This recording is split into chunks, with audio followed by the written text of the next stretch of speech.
Though America and Britain had invaded both Afghanistan and Iraq, under President Obama's administration it had bombed Libya to dust and ash with the help of France, and the Saudis had all but submitted to the whims of the Zionists. Their most bloodthirsty asset was yet to be unveiled: ISIS.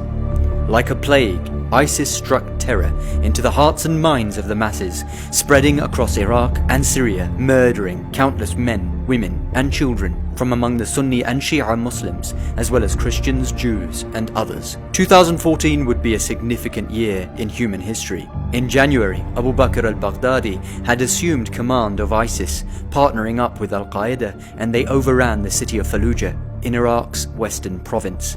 By June, ISIS had captured Iraq's second largest city, Mosul. The Iraqi forces showed little resistance, many of them actually abandoning their posts. Like a bloody flood, ISIS washed over the outskirts of Baghdad to Crete and began pushing south.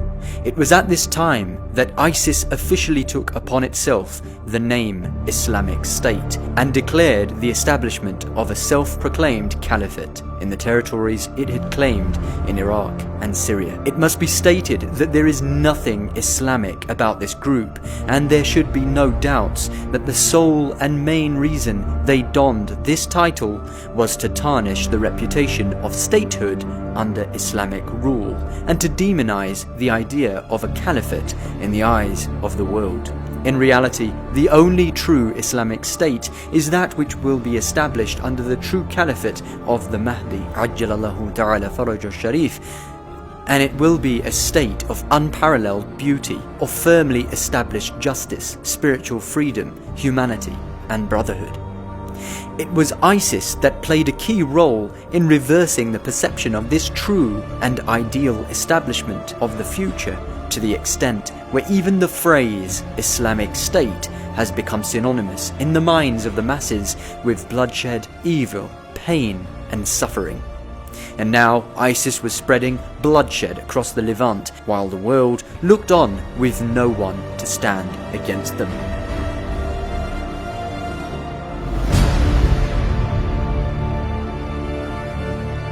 But there were those who resisted.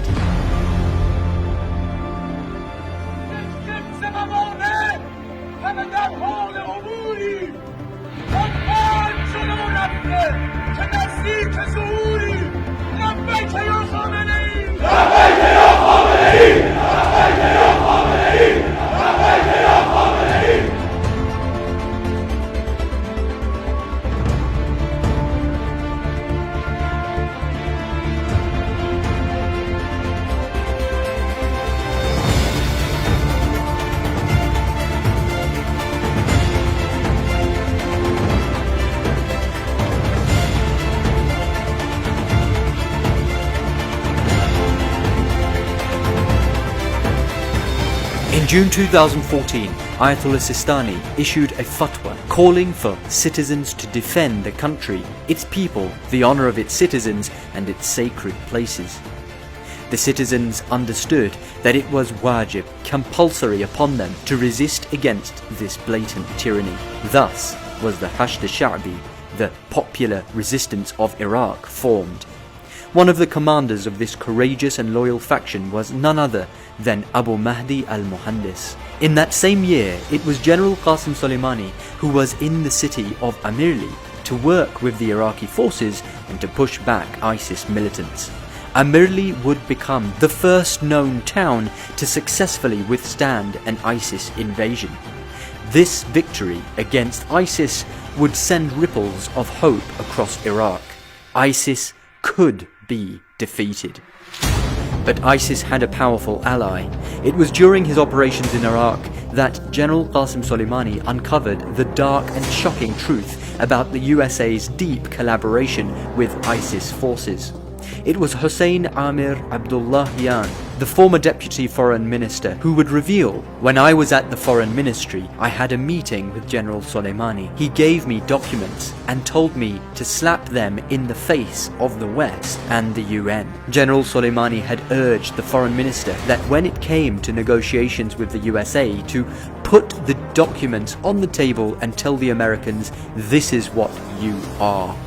The document provided by General Soleimani contained precise information on the geographical position, time, and exact details of US collusion with ISIS. Amir Abdullahian said when Mosul in Iraq was under the ISIS occupation, an American A330 landed at Mosul airport. American generals got off the plane and military equipment was unloaded. He explained at the airport's VIP lounge, the American generals talked with ISIS leaders in Mosul for 3 hours and 23 minutes and then boarded the plane and returned.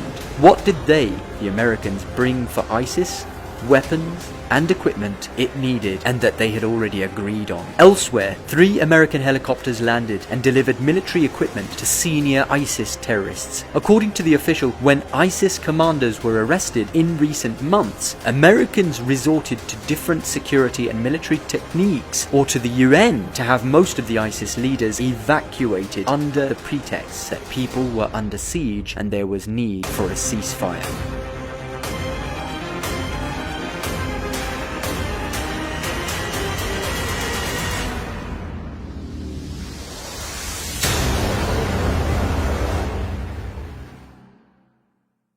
General Soleimani was not only an effective general on the ground, but he now had detailed information on the reality of the USA's funding, collaborating and arming of ISIS terrorists. And General Soleimani was not afraid to reveal these realities. There was no bargaining with him. There was no deterring him. Everywhere he showed up, liberation followed. And there was no way to bend his loyalties. What was more, General Soleimani was creating something which was, for the USA and its allies, a nightmare. That thing which he was creating was unity. General Soleimani has been described as the linchpin, bringing together various factions and groups to fight as one against the common threat. Most notably, he united many Kurdish and Shia forces to fight against ISIS and oversaw the operations conducted by the various groups. The common people across Iraq united under the banner of Hashd al-Sha'bi, led by Commander Abu Mahdi al-Muhandis, and the Quds force marched alongside them, led by General Qasim Soleimani. Though they were popularly Shia factions, there were many Sunni brethren among them, and they were Iraqis, and they were Iranians, and they were Kurds. The Quran says, indeed, Allah loves those who fight in His cause in a row, as though they are a single structure joined firmly.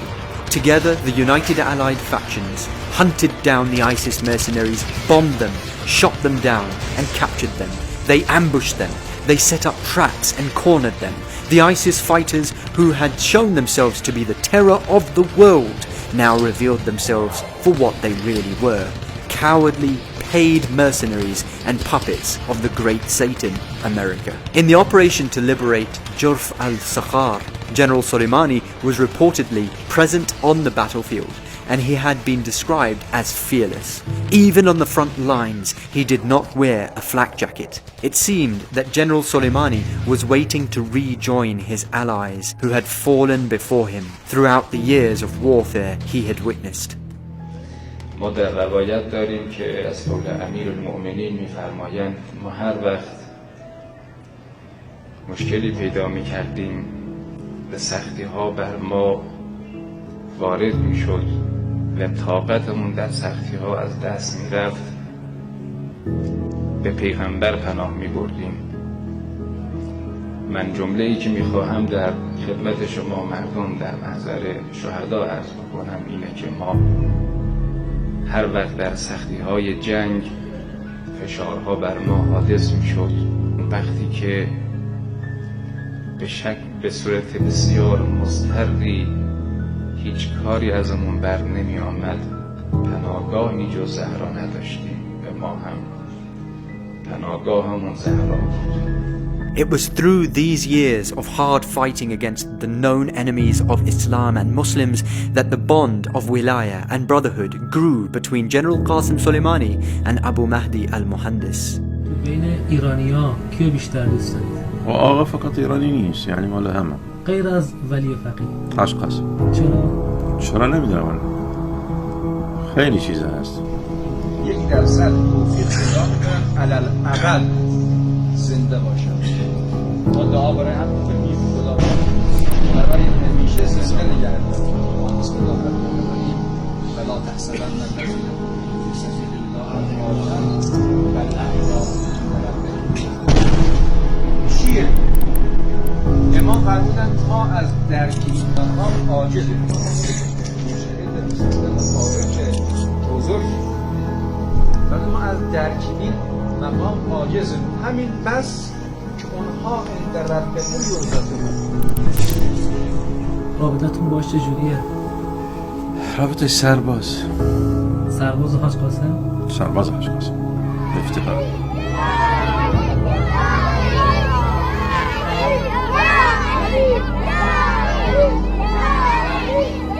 مثل ایران دارید می‌جنگید یا مثل عراق؟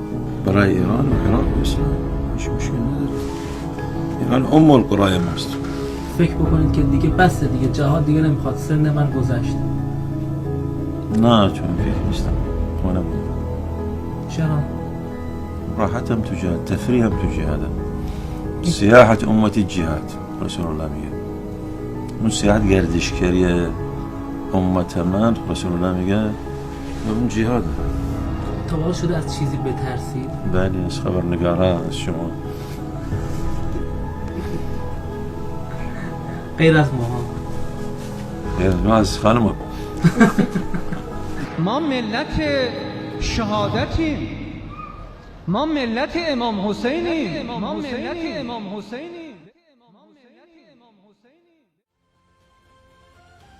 In November 2014, under the command of General Soleimani, Shia and Kurdish forces wiped the filth of ISIS out of the Iraqi villages of Jalala and Sadia and in the Diyala Governorate. But in that same year, ISIS made major gains in the north, capturing the city of Tikrit. 1,600 to 1,700 Iraqi army cadets and soldiers were massacred by ISIS. The Allied forces would have to regroup and be patient.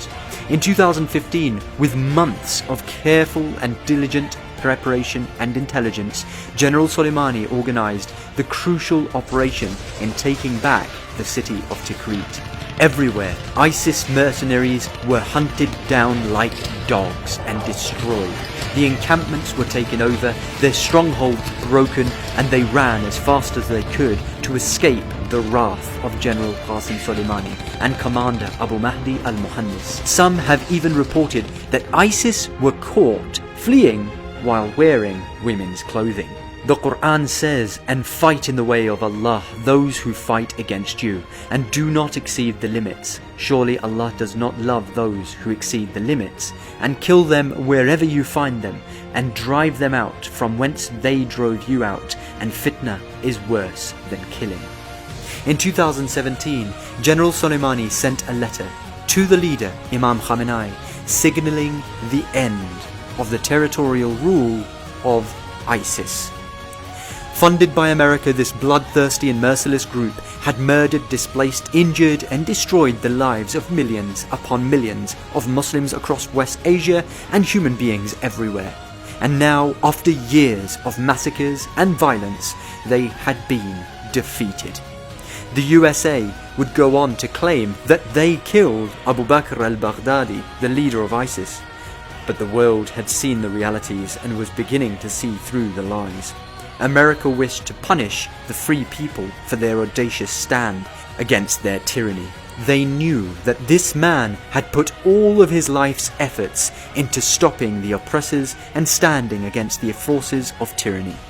They knew that he was a light of inspiration for the freedom-seeking people of the world. They knew that this man had to be stopped.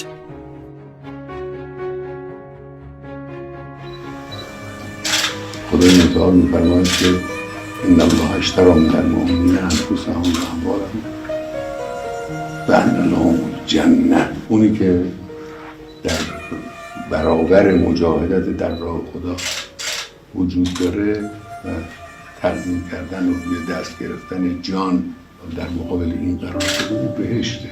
الحمدلله خدای متعال به این برادر بسیار عزیزمون آقای سلیمانی هم توفیق داده ایشون بارها جان خودشون رو در معرض تهاجم دشمن قرار دادن در راه خدا، برای خدا.